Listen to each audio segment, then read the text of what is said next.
Good evening, Instagrammers, YouTubers, Facebookers. You are listening to the Intimacy Chronicles. I am the host and creator, Queen Jackie. To my right. Hello, everybody. Rick, also known as, they call me Quiet Storm. We'll see how long that'll last tonight. It's a full moon. I saw that coming in. And then the man in charge to the left.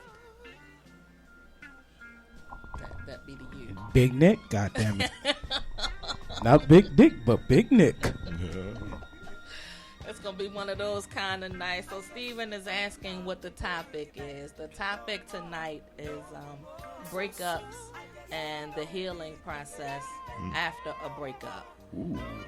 Yeah, that's been like on my mind for the last few weeks, and I've actually had different conversations with different people, hearing their point of view on breakups.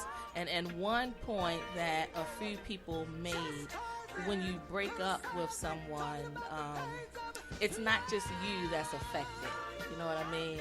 Especially if you've been together for quite some time, and the families are affected as well, because in some cases they have a relationship with this person. And it can be difficult at times. And I think, though, when you're going through that process, I think there are like a lot of mixed emotions during that time. Anger, disappointment, probably disbelief, and a lot of other things. But I think it's important you can have those emotions, but I think it's also important that you take care of yourself, your mental state of mind. You can be angry and disappointed, but you don't have to stay in that space. And I think that was like the main reason I wanted to talk about that tonight, because I think sometimes people become so consumed with their anger and that they have a hard time digging out from that. They won't allow themselves to feel anything else but that anger. And I'm not saying, you can be angry because things happen, but it's important to not beat yourself up about it, because I definitely believe bad shit happen to good people, but you don't have to, it's like time to start the next chapter. But in order to start that next chapter, you have to allow yourself time to heal. I don't believe that you should take that emotional baggage into a new relationship. And, if you have a good support system, because that's another thing that I wanted to go into. I mentioned the families earlier, but I think it's important that family be supportive, but not be in it. You know what I mean? I think sometimes families don't know how to fall back. And if it's a relationship they've been together 5 years or so, whatever the case may be, what happened to cause the rift in that relationship is just between those two people. And I think sometimes families get it twisted. You know what I'm saying? And they come out, they have a lot of opinions and feel like they have a right to say whatever comes to mind pertaining to that relationship. One of the things I'm always grateful for is my family support system. Darling. What I love about my family, like I remember when my brothers were going through their divorce, we didn't take sides because we understood that there were two people in that relationship. Our thing was to be supportive, kind of like to both parties. You know what I mean? Because what happened didn't have anything to do with us. That's their shit.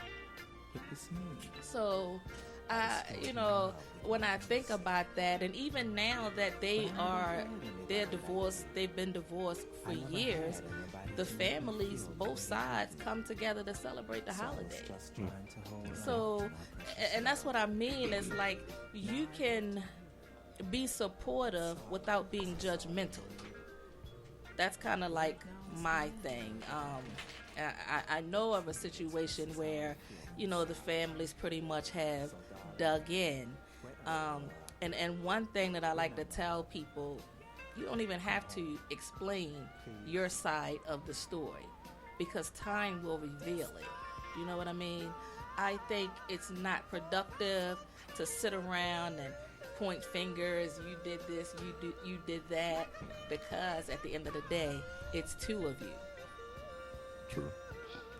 Well, it's hard, because you mentioned a lot of things, and I'll try to touch on some of the most important points. But sometimes when you're with somebody for a long period of time, that relationship defines you. True.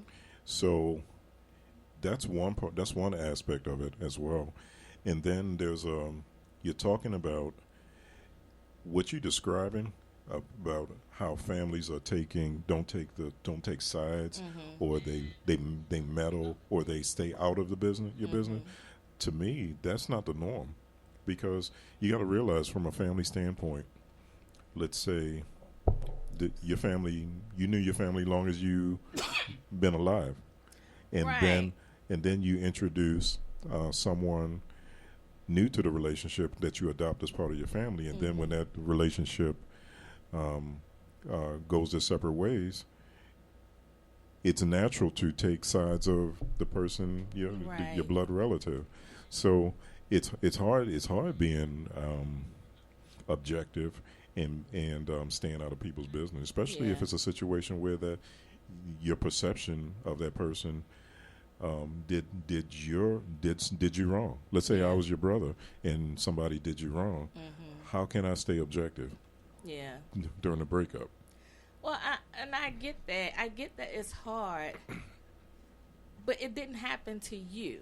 I think my point when I say about the families, of course we're going to have opinions. I get that. But in terms of, let's say, the two people may decide to work things out. Right. Oh yeah. That's always that's always a problem, because I've been through that enough where I'm in a supportive role where I'm supporting my friend. Yeah. And I remember the first time it happened where he broke up with her and he was bad mouthing her, and I was like, and I'm co-signing. Yeah, man. And plus, you know what? And she did this and this and this and this, and remember that time, man? I never liked her. 2 days later, they back together, and I'm looking like Boo Boo the Fool. And that person remembers your words. You know what I'm saying? But, well, it's his words too. Because, right. But and that's when I said, you know what? I said from now on, ever since that, and that happened a long time ago. I said if I give anybody any advice relationship wise, I don't give advice. I tell them what their options are for them to make their decision. And also another thing I've learned as I evolved, as I got older, it's I'm not going to say anything. Well, if you really want to get back together, and I know that you're going to be happier with that person, I'm only going to say things to help in your happiness. Right. You see, but I still won't be in a situation where I'm going to badmouth somebody because, again, when they get back together, it looks. It's hard for me to take those words back. It's hard to take those words back, and people remember that. You know what I mean? Even though you made that comment to him, it's something that will probably always be in the back of his mind. Like, does he really feel that way? Yeah, boy, you know what I mean? Boy, and that's what I mean about that. You know, it's one thing to be supportive. And I think sometimes it's human nature for us to be judgmental. But I think when there's a breakup, I think that there's kind of a fine line. I'm not going to allow anybody else to badmouth this person for the simple fact that we may get back together. I'm just saying, hypothetically speaking. I think that when you're angry, you allow people to say all kind of things. Queen, I'm telling you, in theory, what you're saying, is that's the way it should be. But people in those situations, people are naturally going to take sides and dig in. And especially if it's a situation where you want people to be sympathetic to or empathetic to your situation, you're gonna paint a bad picture of that other person to justify what you did, even if you're in the wrong. Yeah, that's true. So it's really hard to remain objective or be in the middle. It's and most mature people will do that, but even if you do that on the outside, you're still going to have feelings. Yeah, either way. I mean, you're going to feel some kind of way. How could you let this happen? Or I get all of that. I think the idea is to be an ear and as supportive as you possibly can. They're already feeling bad. You know what I'm saying? So if I come out and say she wasn't shit, she was blah, blah, blah, like you said, those are words that the other party remembers. Yeah. Okay, so how would you help, hypothetically, I'm breaking up with my significant other, and I'm upset, I'm hurt because of something she did, okay? Let's say she hurt me, and you as my friend, you see me hurt, and you see that I'm still in love with her, and I'm hurt. How would you help me? I like how you phrase that, because I see that you're still in love with her. So it's not going to be productive for me to talk bad about her. What I can offer as your friend is an ear. Maybe even take you out as a distraction. But I'm going to try to not have an opinion for the simple fact that I know that you still love her. Yeah, but I'm just saying, what would you do in that situation if somebody did that to you and hurt you? And hurt me? No, we having a we out on the bar, we having a drink, and so because I really want, I'm hurting, and I'm asking you, I was like, yeah. So what would you do? Why would you let somebody do that to you? I think my first response would be, we're different, in the sense that what I can accept might be different for you. So I think a lot of times people will say, I wouldn't take that if I was you. But you don't know until you're in that situation. That's true, yep. So I'm not going to say what I would and wouldn't take, because I don't know until I get to that point. I'm not going to bash the person, but I am going to be probably more sympathetic towards you. I'm going to listen to what you have to say, and then I'm probably going to ask you, why do you think she did that? Because I think that's another aspect of things. What if this relationship is destructive to me? You know what I mean? Not all relationship. Let's say this situation is taking my energy, and the person that I used to be, I'm not, because of this person, and I'm clearly in love with her, and I want to get back. would you stop me? I would probably tell you to think about it. Why don't you really, really I thought about it. think right? about this? And I can't, and I'm losing sleep about her. And you can't live and without I can't live without her. her. And I'd rather be bad by myself. What no. What's the word? I'd rather have bad times with you than good times with someone else. Can we get some of that, Mr. DJ? Luther Vandross. I thought that was by Nate. I thought that was by Dr. But I Love. think that's a valid question. I think I would probably tell you straight It could be up. situations of abuse. I mean, you know what I mean? What? And that's the thing. I think it depends on the situation. If it is a situation of abuse, then definitely I'm going to encourage you to not go back. Okay.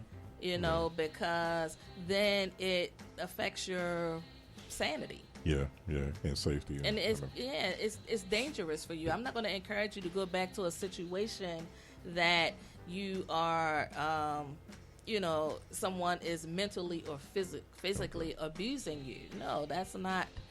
Okay. Because I think that's detrimental, and in the long run, you could end up losing your life or killing that person. Okay, so that's the most extreme situation. That's the most extreme. So now let's go back to like the middle of the road situations like where infidelity. Infidelity, or let's say it's a situation where I need to heal and I need to. I want to move on, but I'm bringing baggage. So how long is that healing process? And that's the thing. I think it differs from person to person. Okay. You know, I think it depends on how the relationship ended, for one. And I think it depends on those two individuals. I'm going to say for me, it could probably be anywhere from 3 months to a year. It just depends. Wow. Because I think it comes down to length of time. That you've been in that relationship, and then and during that healing process, I'm not going to be interested in seeing someone else because I got some healing I need to do. I need to do some soul searching and figure out. Has it always been that way? It hasn't. Not for me. Okay. It's like, but I think because I'm mature, a bit more mature now, I think probably back then when I broke up with someone, I'm not going to lie, I wanted to get back on the horse and try again, with someone else just to not have to go through that pain. Yeah. So you find somebody else to fill the void. I think the space that I'm in now, I don't need that. I need to really work on Jackie, because I think when you're younger, sometimes you're selfish because you want somebody to kind of like help ease that pain a lot of times. I think when you get older and you learn how to better deal with your pain, you realize, and bringing somebody else into the equation, your intent is to do harm because you know you're not healed, and yet you're bringing somebody else in to that equation for your own selfish needs. All right, so can you elaborate on that? So when you're in a situation where you're not healed and you bring in somebody else, you saying your intent is to harm? Your intent is to make yourself feel good, but in the process, you are doing harm because you're probably not ready to see someone else. So whether you want to believe it or not, it is your intent to do harm because you're using that person to ease your pain. Okay. Interesting. So, I would definitely say, I don't know how long my healing process is going to be. I can estimate, but it's just, I think, working through disappointment. I think that's kind of like my biggest issue right now. But you did say a good point, because you never know. I say you really never know how you're going to react until you be in that situation. Until you're in it. That situation. Exactly. There could be a situation where there is an infidelity, and I've had friends where she was in a situation where she had was some infidelity with her husband, and she kind of explained to me. She said, "Rich, I know I should be leaving, but I'm going to go back to him." And I don't care what nobody thinks, or people just don't understand. It's just so much we have together. Okay. And I said, well, I'm not judgmental at all. I've said in that situation, I was like, okay, that's your choice. And and she was absolutely right. You don't know. You don't know what people have to deal with, or the circumstances, or what people can deal with. Yeah. So and either that's way, a great point. Either way, you have to step back and let them and support. I think that's a great point, because here's another point I want to bring up, especially for couples that live together. People can speculate on who they think an individual is, but until you live with them, you have no idea as to who they are, because their persona on the outside is different than what it is at home. True. And that's another thing friends and family don't really understand. You know her this way, but you don't know them at home. Yep. Yeah. Because I see you out, but you could be squeezing the toothpaste from the top. Yeah. You know what I mean? I'm like, oh, exactly.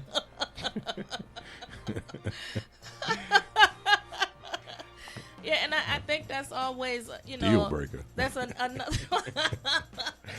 Deal That's breaker. something that people have to really, really think about. I know when my brothers were going through their divorces, both circumstances was different. I didn't like how maybe things came down the pipe, but at the same time, it never made me judge the women involved. Did I like how things happened? Because you knew your brothers? Because I knew my brothers, exactly. And that I understood, and I learned this from my dad too, many lessons from the fella. But to understand that there are two people in a relationship. That's it. Yeah. When you go to the courthouse or the church, wherever you go to get that license and you sign it, how many people sign that certificate? True. Yeah. And so it was funny having those kind of conversations with him, because it opened my eyes up a bit more to not just see things one way, because this is my brother or that's my niece. It kind of lets you look at the full scope of things with the information that you already know. And some relationships that I've witnessed come to an end, I could understand why. You know what I mean? So everybody's threshold for hurt is different, I think. And I think sometimes we think that, well, let's try again. You probably can try again, but not under the same system that you were before. Yeah, that's I hear you, but okay, look, I'm a father of two girls, and they're going to be going through this if they haven't gone through it already. And conventional wisdom says to stay out of it and stay objective, but that's going to be impossible. It's hard with your girls, the same, with my dad. But my dad was like a straight shooter. I mean, sometimes his wisdom, I'll be sitting there like, in my mind, really, like, I don't even want to hear this, because he was always brutally honest, whether I wanted to hear it or not. So that, to me, that was tough. And I'm the same way with my son, like, and don't get me wrong, I'm protective over him, but I've learned to fall back and allow him to make his choices, whether I agree with them or not. And every now and then, I might offer my unsolicited opinion, and he may even get an attitude. Okay. Fast forward 10 years from now, and you are seeing your granddaughter go through the same thing as a female, with the knowledge that you have. Same approach? I'm going to share my wisdom with her, because I have to trust that she'll make the right decision. Now, if it's you're not going to take sides. You're going to stay out of it. You're going to do all that. I think it depends on the Because circumstances. that girl's your heartbeat. Yeah, she is my heartbeat. And I think if it's a matter of abuse, it's... Listen, not abuse. So, okay, so if it's infidelity. Yeah, or anything that hurts her. Yeah, you see like, her being hurt. Right, and if it's a one-time thing, you know what I'm saying? I'm going to ask her, what does she think? How does she feel? And does she want to go back with this person? And I want her to tell me why. If he's done this just one time and you're willing to forgive, I would probably suggest some kind of counseling. Or I might say that motherfucker ain't shit. Yeah, it depends on the day of the week that she tells me. But if you say answer C, that goes against everything you were saying I'm just saying it depends on the day, because like you said, that's my heart. Yep.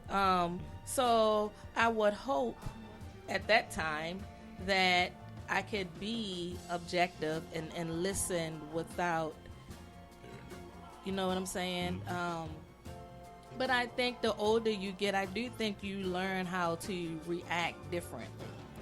If I ask my 30-year-old self that, it's going to be that motherfucker ain't shit. If I ask the 53-year-old person that right now, you're going to be like Dr. Phil. I really want to know what happened, what led to that, because I even think sometimes when it comes down to infidelity, it's not always cut and dry. So you went from an emotional response to now a more cerebral kind of response to the same issue. Yeah, it's probably the space I'm in. I think growth happens with all of us. I don't react the same to the way I used to react to stuff back in the day. Yeah, I think depends on the person that's gonna elicit my response. Where if it's my girls or something like that, I probably might be more emotional. But they're your babies. Yeah. So, and I understand how I should act and how I should be and how I should feel. But with affairs of the heart, it's really hard to compartmentalize it's it. Tough. It really is. It's definitely tough. Even though conventional wisdom tells you that you that's what you need to do and that's the best thing to do. Yeah, because the flip side of that, if they decide to get back together, that party is going to remember everything that you said. I'm sitting at them looking at Thanksgiving. I'm sitting at the table like, you know. Yeah, like, motherfucker, you said she was a tramp. You know what I mean? So I think we have to be very careful with that. I think that people should probably know their place or stay in their place.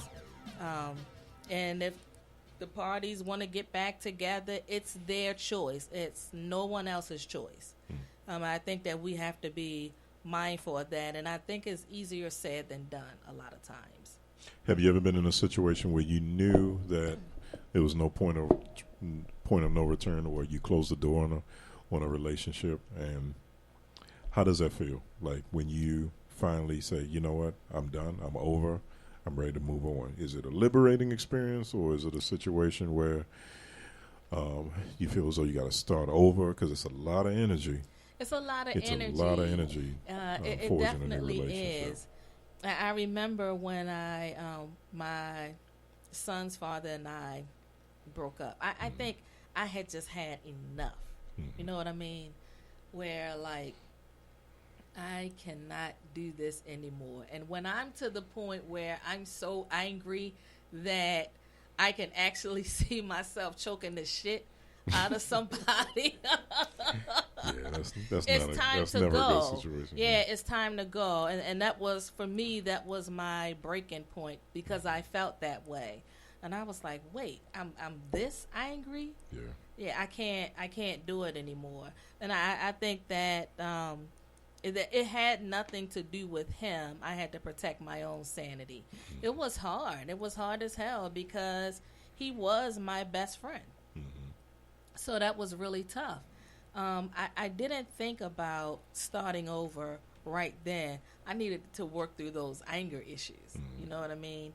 But did you know you had anger issues? I mean, or I you knew thought that. you? Okay, Yeah, I knew okay. that. I mean, when I was younger, I always had anger issues, and my mom, sent me to anger management and things of that nature. And I remember my shrink after session number 5 was laying on the chair telling me her story, and so my mom didn't believe it, and I kept telling her, paying that woman $75 a week, you may as well give it to me because I'm listening to her story.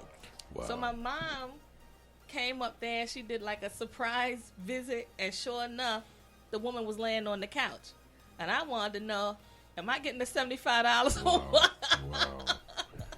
My brother was like, at that point, we knew there was no help for you when you have the shrink laying on the chair.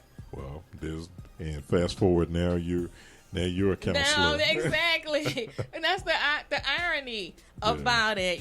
She just felt really comfortable sharing her story with me. But I will say she helped me a lot. She helped me how to shift my anger into something productive. So I always think back to those moments where, okay, yeah, she got a couple of free sessions from me, but she helped me a lot. And the one thing that really was helpful, I had somebody that just listened to me. Now, how do you shift anger? I mean, you displacing something that could be negative, or is it the energy you're It's the displacing? energy. Like, at that time, I like to write. And so she said, you like to write? When you feel that surge building, start writing. And I think I wrote some of my best poems when I was angry. Yeah. So it made me get more into writing because she helped me understand what my triggers were. Okay. Yeah. When you know what your triggers are, I think it gives you an advantage because you try to avoid those Yes. things. Yeah. I mean, emotional triggers is something that's the very first thing in understanding self-ownership and taking accountability of your own actions is understanding your emotional triggers. I mean, you could see stuff coming and be like, okay, I know this ain't going to end well. Let me not escalate. And it's true because I know there have been circumstances where I should have really went ham. And I always say to myself now, I'm bigger than that. Even when I want to knock the shit out somebody, I'm like, I'm bigger than that. Because it's not productive. And I let you push me to the point that I wanted to swing on you. I just gave you the upper hand. Yeah. Interesting. So, yeah, I'm still learning. I always say I'm a work in progress. Definitely, don't forget our call-in number is 855-493-6499. And let us know how you work through your breakups and how long does it take you to heal. We definitely would like to hear your opinion. Again, the number is 855-493-6499. So tell me about a bad breakup you've experienced. Ooh, and I was thinking about this. Bad breakup.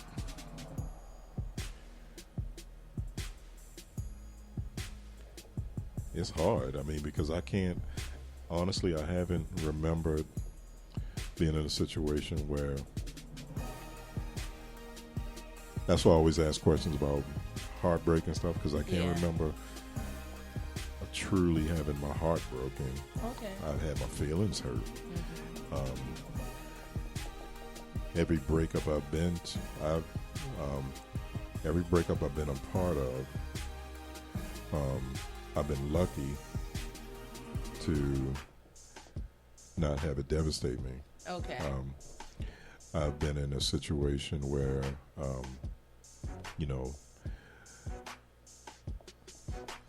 speaking to my ex afterwards, she revealed that she was holding back more feelings than she let me believe at the time. Okay. Which Wow. when she revealed that, it made me feel bad. Mm-hmm. Because when you care about somebody, even though you break up or you move on,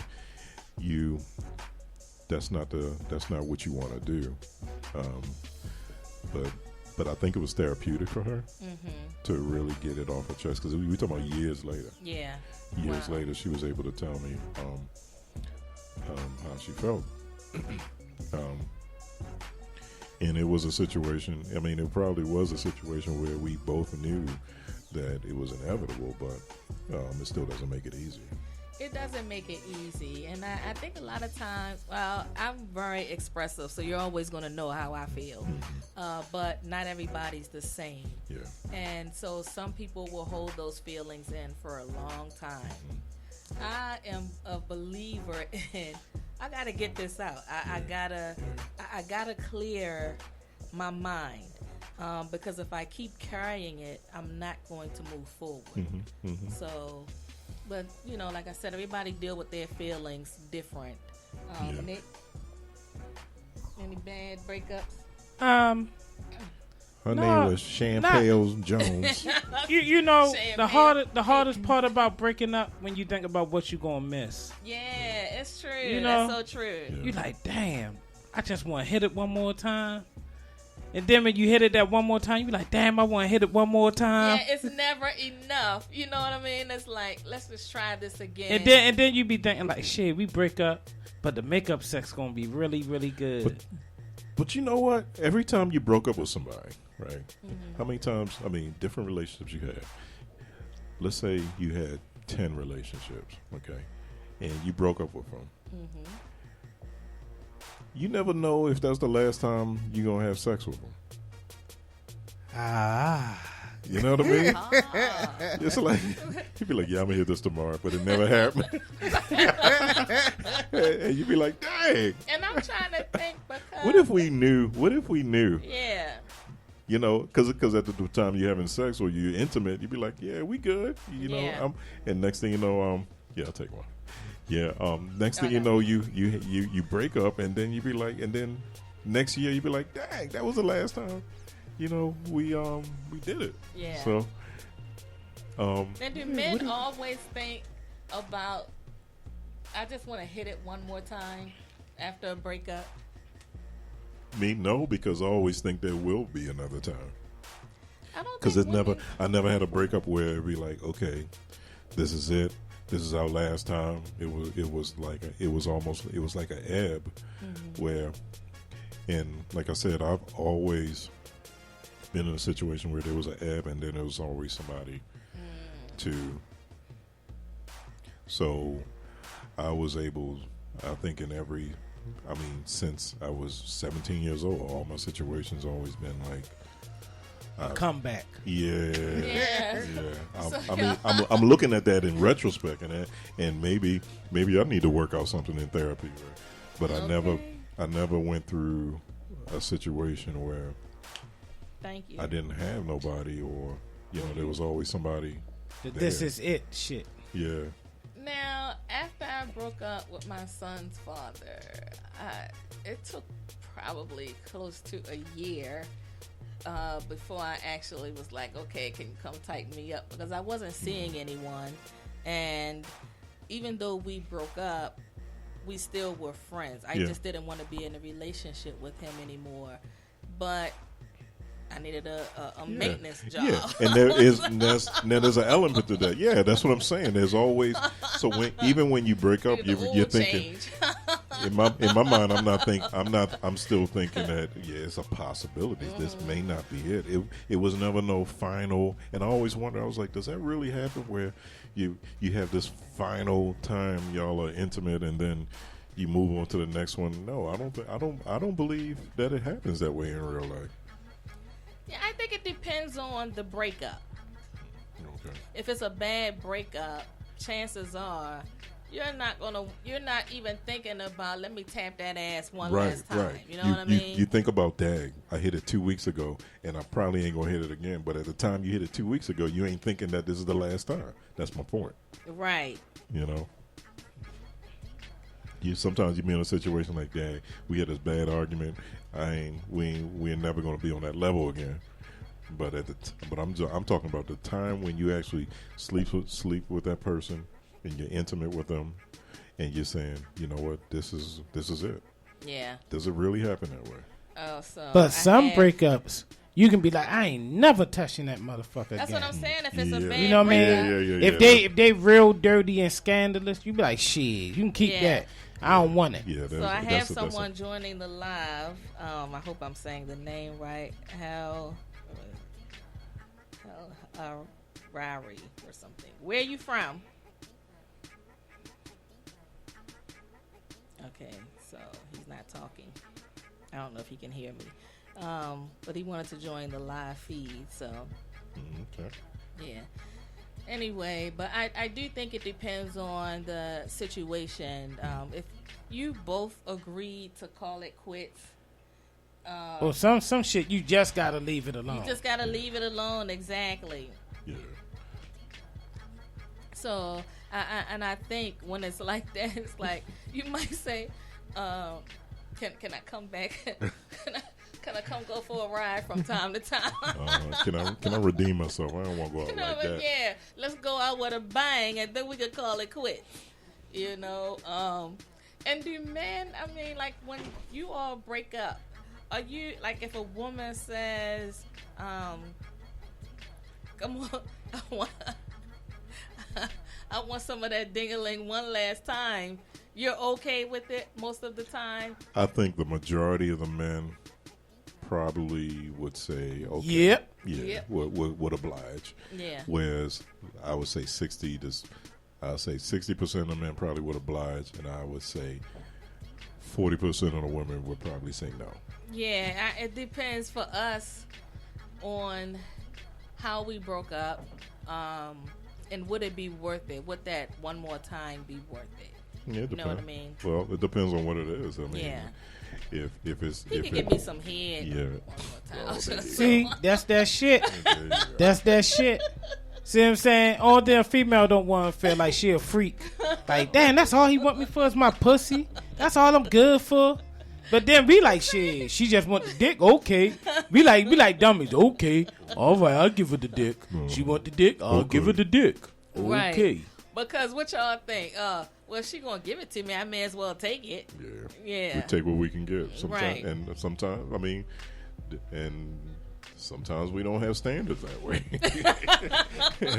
You know. Then after it's over, she packing your shit up. All right, that's it. And Mission even accomplished. even at that time, they're thinking like, yeah, she gonna call me back. call me back. And Yeah. ask for this again. And it was And just it's gonna be the last for her. time. It was just closure.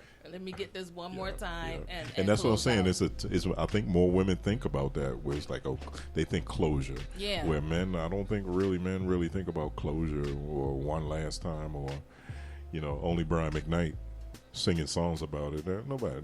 Ain't nobody giving him Yeah, none. nobody.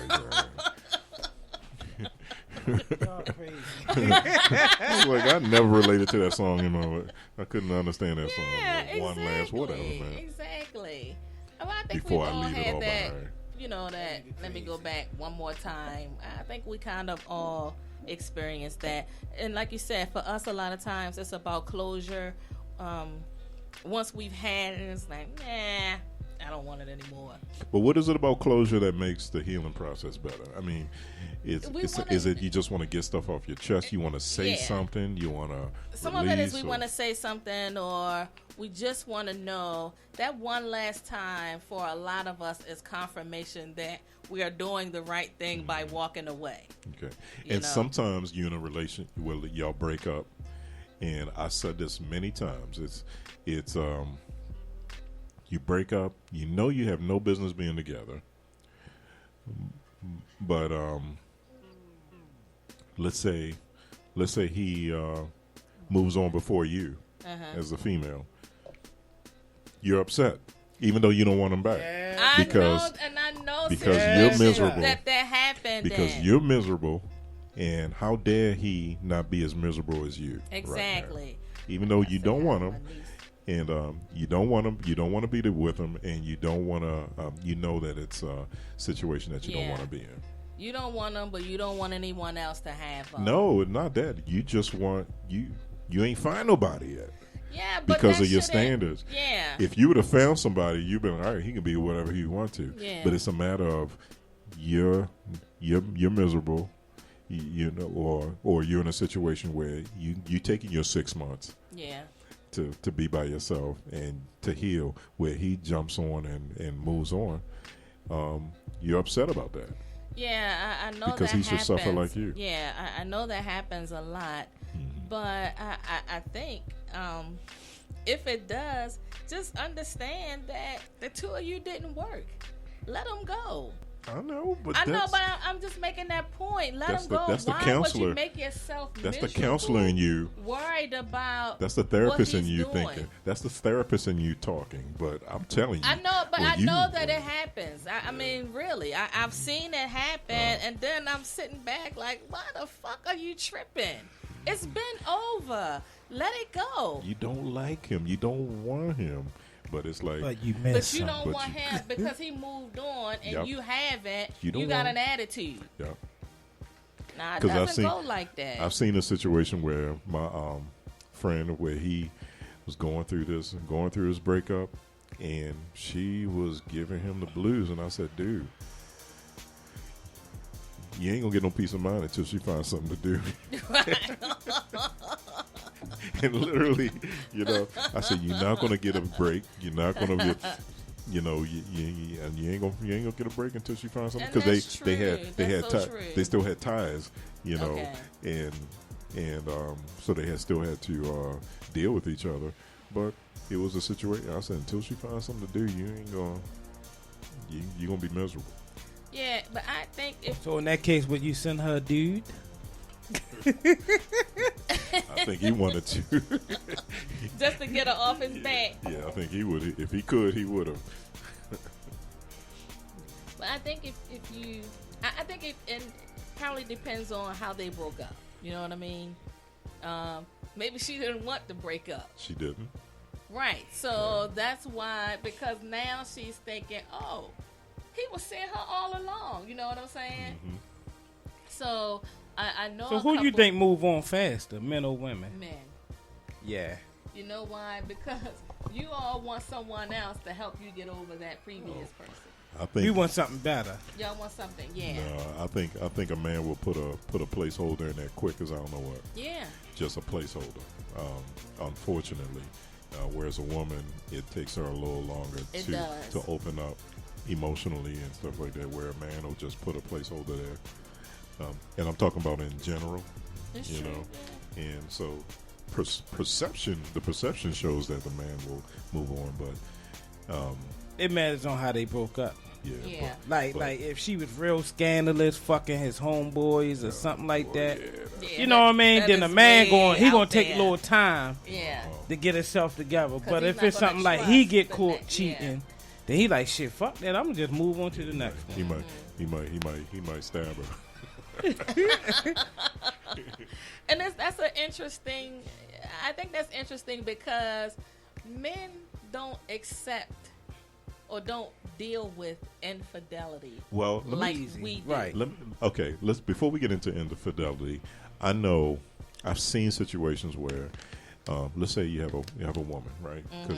Because I know a lot of people, and I've seen and I'm talking about a personality type. Mm-hmm. Whereas you got a strong woman who, when she's in a relationship, she takes care of her man in a sense where she's a strong person, and she caters to her man. Mm-hmm.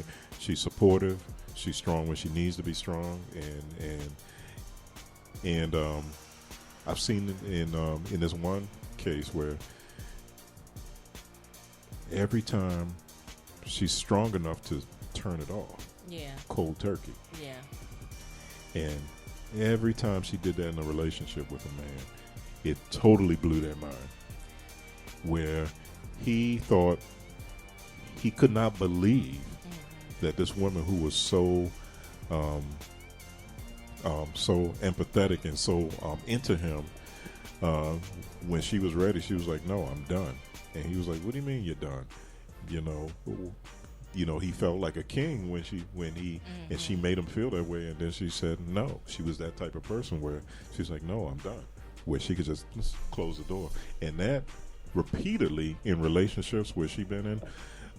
During her breakups, it sent the man crazy. Yes, that ignoring. Yeah. Yeah. So women who can cut you off cold turkey, because again, when you're in a relationship, you feeling like the king. You feeling like you're doing all this stuff to her, and she's catering to you, and she's making the noises, she's doing this, she's doing that, and then she's like, "No, I'm done. You ain't seeing this no more." Yeah, and it'll blow a man's mind. It will blow a man's more mind. than the infidelity. Yeah, oh yeah, because no one wants to be ignored, especially men. But it's hard to accept. It's hard for a lot of men to accept. But when a woman gets to that point, she's no. But I'm saying it's not even that. It's more so. This is the personality type of this type of woman where she, when she's with you, she's totally into you. Right. And she don't want to look at nobody else. Right. And she made him feel that way. He messed up. And after plenty of times, she gave him chances, and then she was like, "No, I'm done."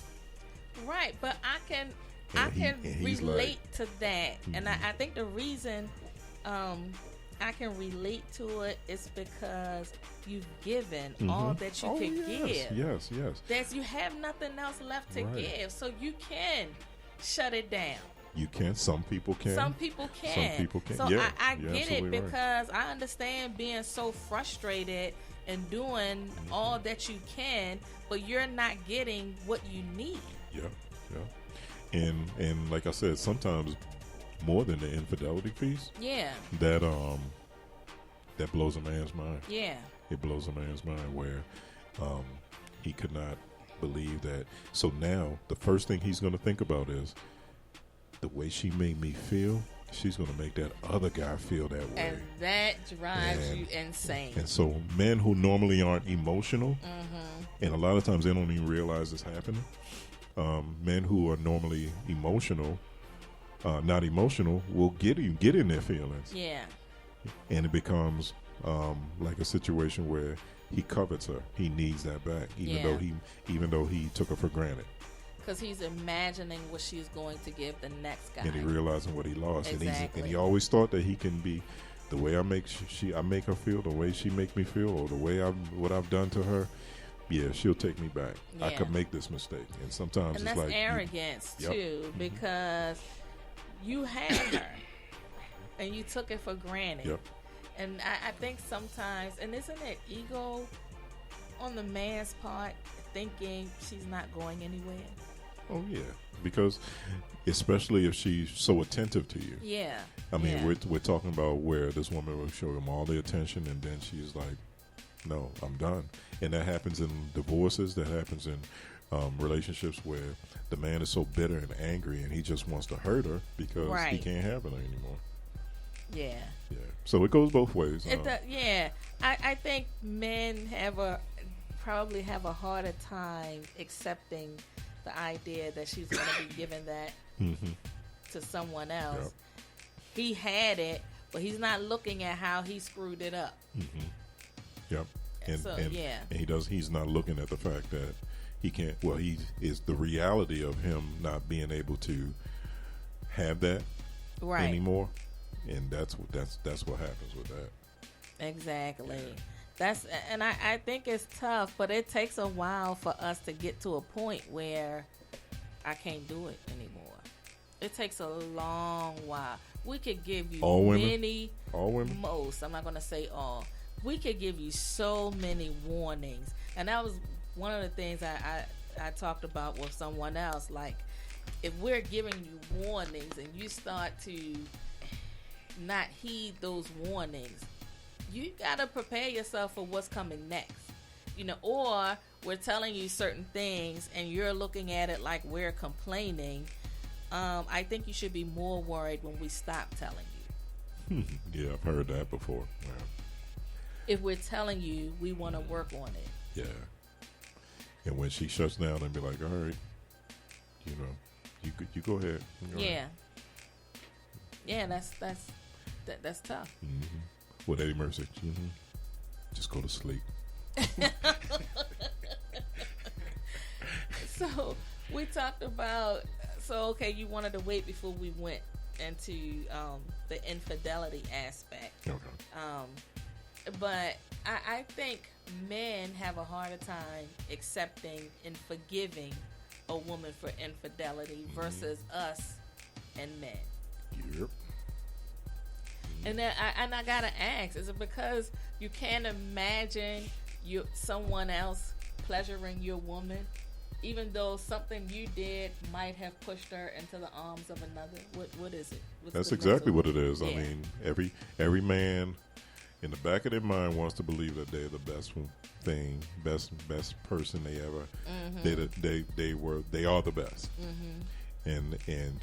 And anytime another man comes in, or infidelity, it brings the reality that you're not the only one. You're not the only one, right? But you may not be the best. Yeah. I've seen situations where, like, I've been through a breakup where we got back together, and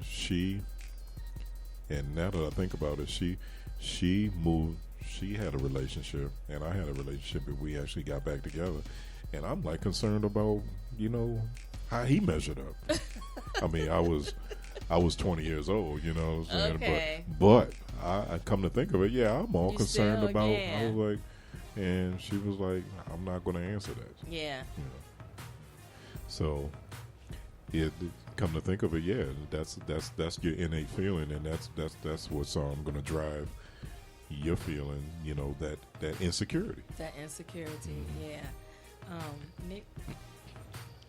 But sometimes I don't need to be canned. Like, if she's out my life, she's out my life. Okay. You know what I mean? I'm that type of dude. I'm like, all right, she gone. I ain't worried about what she doing. She's out of my life. So I get more focused. Damn. You know what I do when I break up? I normally focus on me. Like, I got to get me better. Mm-hmm. You know what I'm saying? But that's the mature you that's talking, good, right? Yeah, right. That's a good point. I'm talking about the old Nick. The old Nick? Old Nick. I'm saying old Nick. Old. I don't know. I'd be like, I don't know. I never thought about. I mean, unless we work together. Okay. And then she fucking with another dude at the job. Yeah. Then where it hurts on your pride. Yeah. Yeah. Especially if I know the dude. Exactly. Especially if I know the dude less than what I am. You know what I'm saying? And he walking past you with that smirk, like, yeah, I'm tearing that ass up. Right. Yeah. You know what I'm saying? So it's a pride, and let's say it's a situation where, okay, here's a hypothetical situation. There's infidelity. Mm-hmm. We're the men. Okay, so it's this for Nick. There's infidelity, but nobody know about it. Would it be easier to forgive her versus everybody knows about the infidelity? Yeah.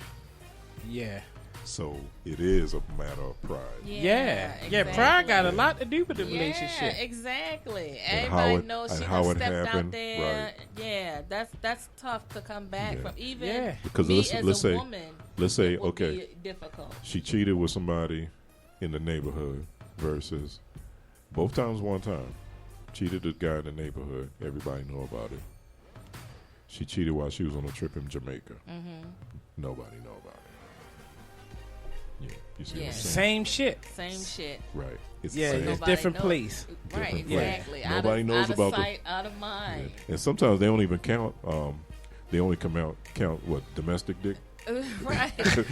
As your body count. It's funny that you say that because once you pass the border, it don't count. Right? Yeah, but I know people that feel that way. Like, I don't care about what she does out the country or whatever the case may be, as long as it's not here. Yeah. Is there a difference though?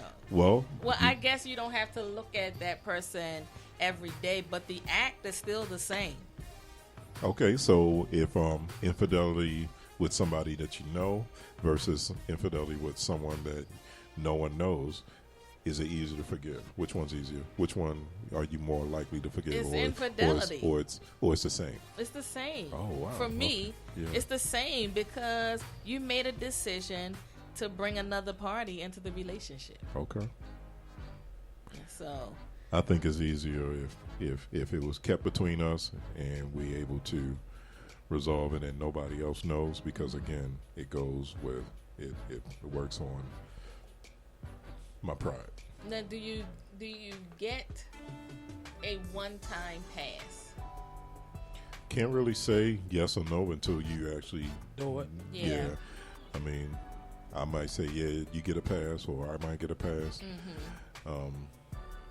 But until you get there, you really can't. It's say. hard to say how you're going to deal with it. And every situation is different. That's true. Now, I think if you connect that to someone emotionally, I think that could be a deal breaker, because that is hard. That's a hard. You can't. It's hard to disconnect. Yeah. You know what I mean? It's like you share a mental connection on a deeper level than you do with your mate. Okay. Yeah, I So- think that's hard to come back from. All right. So, random fling that don't mean nothing, physical, versus your man really has a deep connection with someone and they're in love, but they never took it physical. Which one? I'll take the physical for 1,000.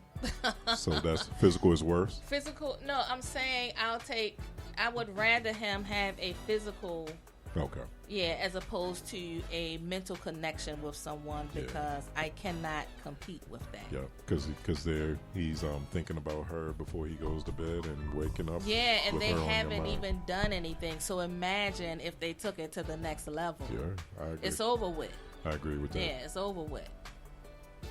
But the thing is, I think you have to ask yourself, what is it that she provided that they connected on that level, and the two of you don't have that connection? Yeah, probably the fact that I don't listen to her, or I don't. Yeah, exactly. And it's a lot of things that I Exactly. probably already know. But sometimes you sometimes in relationships or you meet people, there's this feeling where, okay, I'm in this relationship and we good, and this is probably as good as it's gonna be. Mm-hmm. I'm happy. I'm not super happy. I'm happily in a relationship with issues. I'm good. Mm-hmm. And then you meet somebody who takes it to a level that you didn't know exists. Exactly. And bam, there you go. Yeah. And exactly. so there's the dilemma right there. Yeah.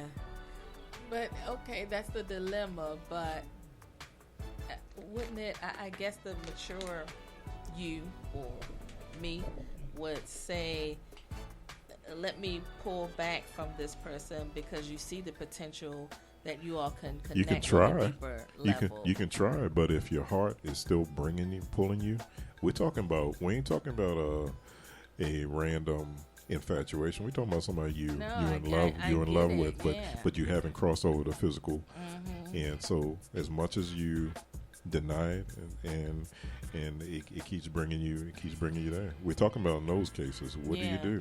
That's Do you just let hard. it go, or because someone's going to get hurt?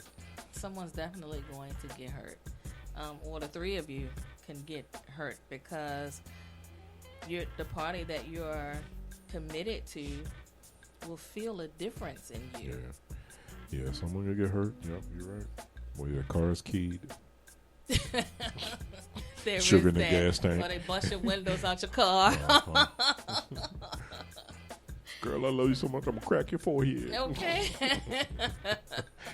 And that's the thing. So when does it becomes dangerous, when you have that deep connection with someone and you decide to go cold turkey and I'm not going to communicate with this person anymore. Then you just crush their heart. And so that person, I think that You can't stay away from them. you can't stay, but I don't think. if you happen to do that, then you don't know what kind of mental state that person is Because what's going to happen is you're going to deny yourself and you're going to become miserable. And then you're going to carry that on. Most likely you'll carry that into your relationship with someone, with your partner, and now you're a miserable person and she doesn't understand why. Yeah. Because you're holding all these skeletons inside, and it's so many different variables that can happen in these situations. Like I said, when it comes to the affairs of the heart, there's no rhyme and reason. That's true. That's so true. And sometimes you might meet somebody, you be like, "Wow, I wasn't expecting that," and you just have that connection. And sometimes you're in a situation where you don't even know. That being said, it's always a slippery slope. Definitely. Because either way, if you deny yourself, you're denying yourself your happiness, and potentially, I'm not saying that, potential happiness, or if you deny that part, you might be in a situation where you realize you don't want to be in. So that's a tragedy. Too. So, and thinking about that, so you say you deny yourself, but are you so sure that, let's say you've been in a relationship for a long time, are you so sure that other person? No, you don't. Yeah, and that's another variable to it. You know what I mean? Because you had this mental connection, and she could be squeezing the toothpaste from the top too. You know what I mean? Now, what do you mean by squeezing the toothpaste from the top? I squeeze the toothpaste from the bottom, and if somebody squeezes the toothpaste from the top, that's a deal breaker. I'm a top squeezer. I'm not gonna lie. I am a top squeezer. I'm too fucking lazy. So what do that mean? To go all the way down to the bottom and push this shit up. That means she ain't thinking about the big picture. If she's squeezing it from the top. It's a metaphor.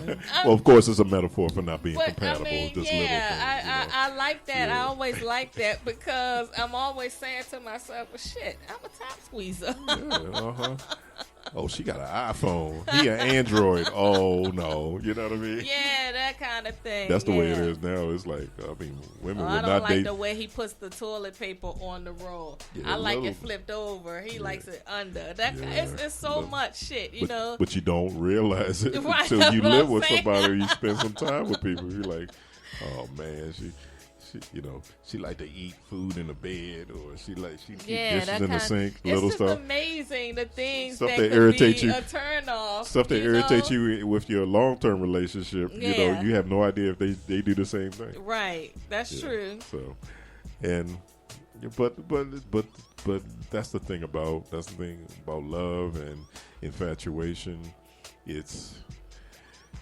That's just the way it is, and we have a responsibility on how to carry ourselves because there's feelings involved. There's feelings involved. Yeah, and so getting back to that scenario, so you have this mental connection, but you've been in a long-term relationship. Do you blow that world apart for the uncertainty?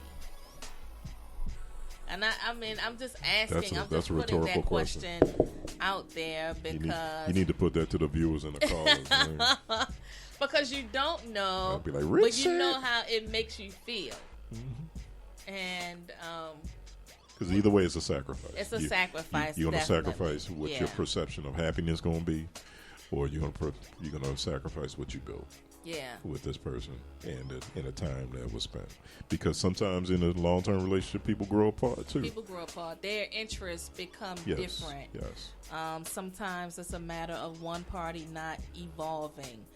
Or they just want different. They want different things. I think that happens probably more often than not. Yeah. When I think of couples back in the day, I'm amazed that a lot of times they stayed. But none of them were happy. Yeah, and that's exactly it. And I always say I don't want that. You know what I mean? Like, I don't think, and I think we grew up believing that the years invested makes it a successful relationship. And there's some people, I disagree with that. And there's some people that believe that we're not meant to be with the same person for a lifetime. You know what I mean? There's a lot of things, but whatever kept us together, or kept people occupied or more together, whether it's the laws of marriage wasn't as easy to get a divorce as it is now, or empowerment or whatever.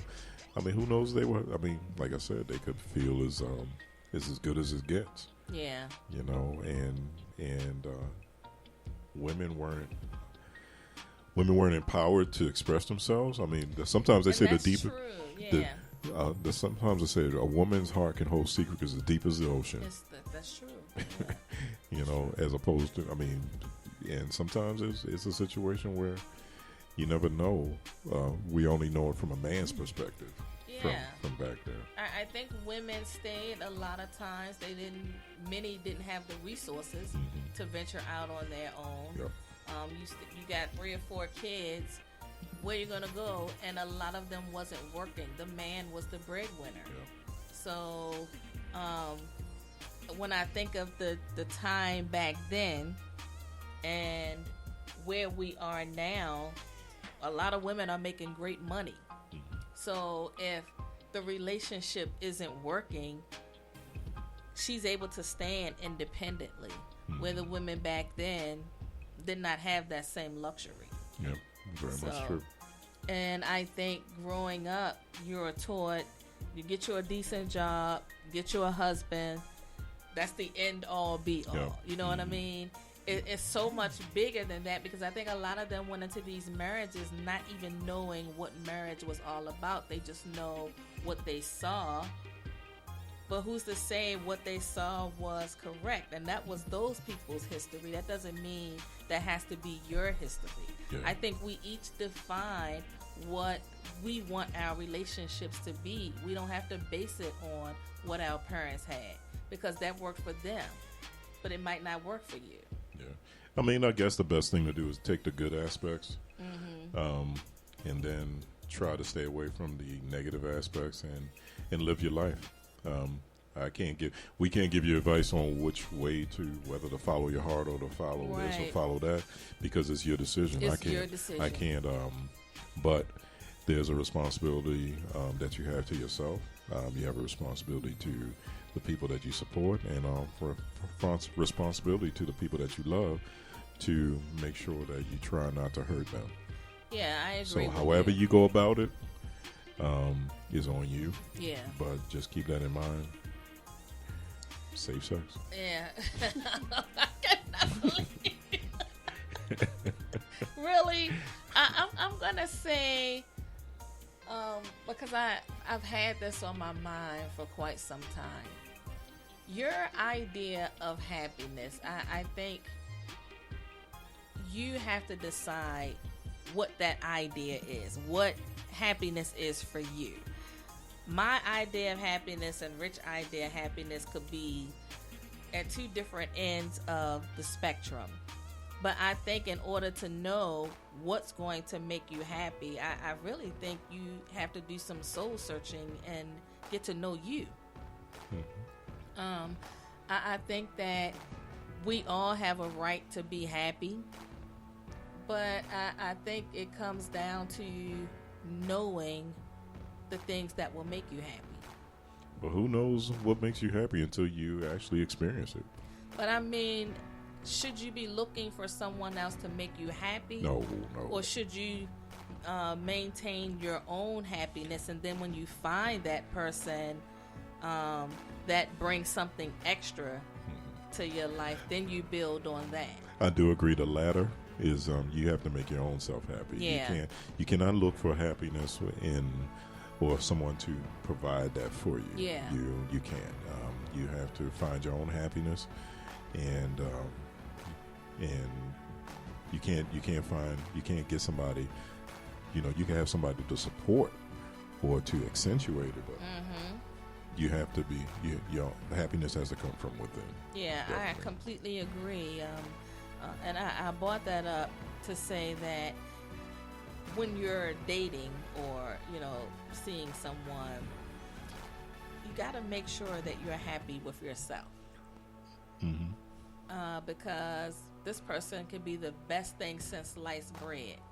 But if your inside isn't right, it doesn't matter how good they are to you. What do you mean by inside? Your mind. Oh, okay. If you're not right within, they can't. They got products for that. They got feminine wash. I can't with you. But yeah, you really have to work on you. I think that's a big part of being happy. Can you make another person happy if you can't make yourself happy?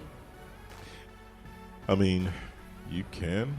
You can try. But there's I tell you, I've been in situations where that person looking for me because the way I make them feel, or this is what they say, the way I make them feel, and this, they're looking for me to provide that happiness. Yeah. And like I said, I could support you. I could support that. Yeah. But you cannot rely on someone else to innately make you happy. It's Yeah, just I agree with it's that. just too much to ask for somebody. It is. That's It's a just too heavy much. burden to carry. Yeah. That's a heavy burden to carry. But I think a lot of times when we go into relationships, I think that's really what we're looking for. Somebody to make you happy. So how do we change that? I mean, do we look? We have to recognize it first, We right? have to recognize it first. Because you made a really good point about the happiness part. Trying to get someone else to make you happy is tough. So you have to find something to make yourself happy, and then once you get yourself happy, or once you in a happy place, you be in a relationship that does not allow you to lose your sense of self. Yeah, and that's another thing. I think a lot of women feel like when they've been in a relationship for a long time that they don't know where they begin. You know what I'm saying? But ain't nothing wrong. I mean, it's not so bad. It's a situation where, because I said, when you're when you're in a relationship for a long period of time, yeah, it defines you. It defines you.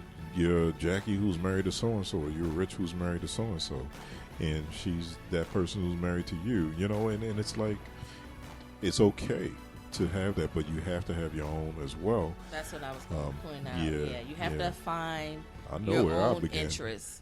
Yeah. But I think a lot of I know where I end too. I think a lot of women, though, in relationships, I think they lose a part of themselves. The reason I say that because you compromise, you take care of the children, make sure home is taken care of, and I think at some point you stop thinking about the things that you want to do outside of the relationship. Right. Yeah. And then, like I said, my friend who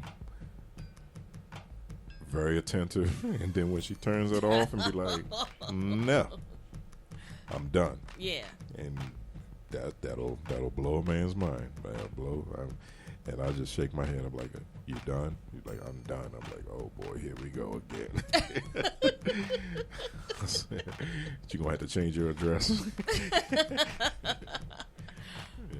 But that, I mean, it takes a while to get to that point. Well, yeah, but maybe or maybe not. But I'm talking about decisiveness. Yeah, that's what I mean. It ain't no. Okay, can you stop by? I'm feeling a certain way. It was like no. No, because you're done. At that point, you are done, and that's what I mean. For some people, it takes a while to get to that point where nope, can't do this no more. I don't care what you're offering. I'm done. Because it comes down to protecting your peace of mind. And I'd be like, I wish I knew that was the last time we was going to do it. I would have. You would have went extra hard. Yeah, I would have. If I knew that was the last time. The last time was the last time. Yeah. And I can imagine that is hard for a guy to be on the receiving end of that. Like, what? Hold up. Wait, Can we talk about it? Can I get a do-over? Right. Because if that was the last time. You just done? I mean, I didn't get a warning, but in all actuality, you got many warnings. True. That's the thing. And a lot of times she knows it, but you don't know it. Exactly. That's what I learned today. She knows the last time. Right, exactly. The man doesn't know. The man doesn't know. But after that last go round, it's just like in your mind, you're saying, let me just give this motherfucker one more shot. One last and try. And then it's like, nah, I'm done. Yeah, I'm making the right decision. Yeah, that's exactly. He like, he wait, but I could have did up. something different if you had just let me know. Now, I've been letting you know, but you wasn't listening. Yeah, and she was like, yeah, that's it. And he like, yeah. Whose is this? Like, He's standing on the bed talking about and it's over with. And she's like, yeah, nigga, go ahead, take your toss and shit. wherever, you know. Yep. And I think that's the thing. We warn a lot of times. Yeah. Over and over and over and over. And then we stop talking. Yeah. And it's over with. So, what have you learned during this segment? I think I just mentioned it. I think one thing, and it just kind of came to me as a revelation that last time the woman knows, the man has no clue. The man has no clue. But I think hopefully our listeners learned that from our conversation here is that breakups is no rhyme and reason when it comes to affairs of the heart. And there's no right and there's no wrong answer. If you feel as though it's not the end and you want to forgive and forget, it's perfectly within your right, because you have to live with that, and you are responsible for your happiness. And if that's going to truly make you happy or keep you moving forward, it's no judgment. It's no judgment. I think that's the key. If a person decides that they're going to work things out, I think that friend, family, be supportive, because it's their decision. Mm-hmm. Be supportive, and don't make them feel bad for making a choice that you wouldn't make, because you're not the one walking in their shoe. True. And I think we have to be more respectful of that, no matter how we feel about a situation, because we're not the ones living it. True. Yeah. But before we go, I just have a couple questions, and it's totally off topic. Okay. Things that happened this week. I know previously we had our Who Would You Like to Pimp Slap? People that just frustrate you, but I think I got questions more so. You don't want to pimp slap anymore? No, I don't want. No, I'm just like, what the hell y'all thinking? Okay, so my first question goes to the people that finally have the Popeyes chicken. Their reaction, what the hell you thinking? Because everybody who's tasting this now saying the same daggone thing. It ain't worth killing nobody over. Okay, what food is worth killing somebody over? Nothing. No food. Not your mama biscuits. Not your mac and cheese. We get that. The purpose of the hype was the fact it was so much better than the gold standard, which was Chick-fil-A. But it's just everybody saying the same thing. Oh, I don't see it ain't worth fighting over. It ain't worth. Okay, so McDonald's $1.99 on chicken sandwich ain't worth fighting over either. But that ain't the point. That's not the point. I think what has the idea that you're in a Popeyes and you're fighting over this shit. And I'm not saying that all the incidents that broke out are pertaining to the chicken sandwich, but they're tying it to the chicken they sandwich. They sure are, which is really messed up, because the homicide that happened, it was because the man cut in line, not because everybody wanted a chicken sandwich. It was a beef because, same way you cut in line at the DMV or something like that. The one where the employee body slammed the woman, she called him the N-word. Right, I heard about that. So it's been different incidents, but I mean, come on. It just put people in the wrong place at the wrong time. But I'm hearing the media saying, and it's over a chicken sandwich. No, it's over pride. It's over pride. It's exactly. The principle. I think I swear, I'm like, is it that serious? If somebody wants to get in front of me in line, I really don't give a fuck. Yeah. Obviously, you wanted more shame. than I do. And it's a shame, and I'm not making light of that tragedy, because it's a shame, because it escalated. It escalated in like 3 minutes. Yeah. From cutting in line to the man bleeding on the sidewalk, which is crazy. Like, it's not, for me, it's not that serious. You want to jump in front of me, by all means, knock yourself out. Yeah. They're going to give you the cold sandwich, I'm going to get the hot one. So. Exactly. But it is good, though. I haven't had it yet, and I want to try it, but I haven't had it yet. But I'm just embarrassed about all of the ignorance that's going on. Yeah, it's ridiculous. I'm like, have we really come to that? Yeah. And my second, what the hell were they thinking? And I'm gonna say this because I know the producers of People Magazine watch the show because we worldwide, and I know they heard of us. So I'm gonna put them out there, right? They chose John Legend as the sexiest man on earth. Well, let me tell you something.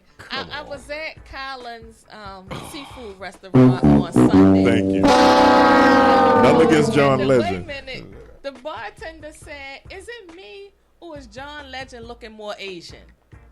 And everybody just fell out laughing. Look, I can't talk too much about him because I kind of had that look. And if you look at my son, he kind of, but they say he's the sexiest man. He is. He came. Remember last year, Idris Elba. Okay, I can see Idris because Idris, even he though is sexy. All right.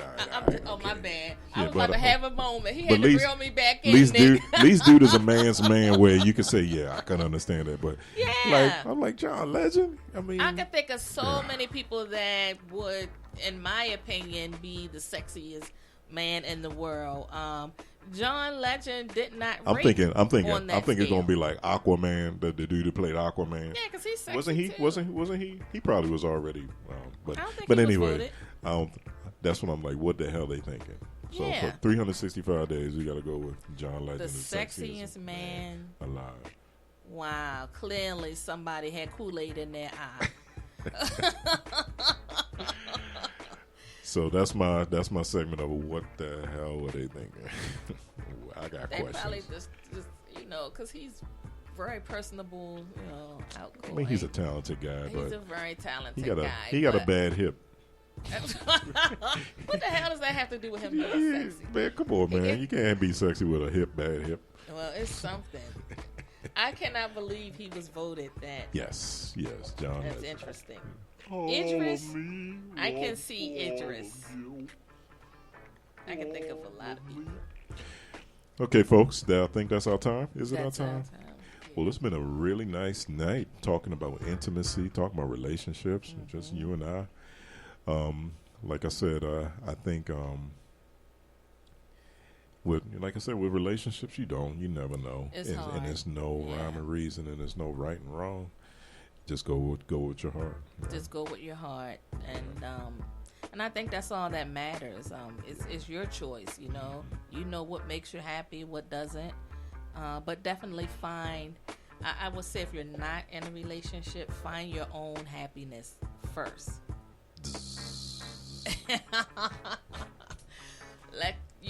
Work on the happiness within.